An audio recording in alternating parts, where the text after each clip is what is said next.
15 August 1946 থেকে 30 December 2025।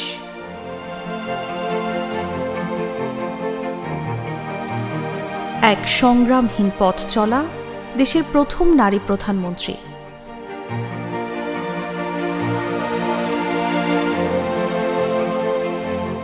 নির্ভীকভাবে যিনি সব সংকটে ধরেছেন দেশের হাল, কোনো অন্যায়ের সঙ্গে আপোষ করেননি যিনি।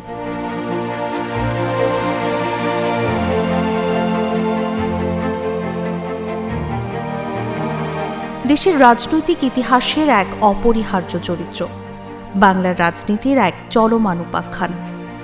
3 বারের সাবেক প্রধানমন্ত্রী বিএনপি চেয়ারপারসন বেগম খালেদা জিয়ার মৃত্যুতে জাগো নিউজ পরিবার গভীর শোকাহত।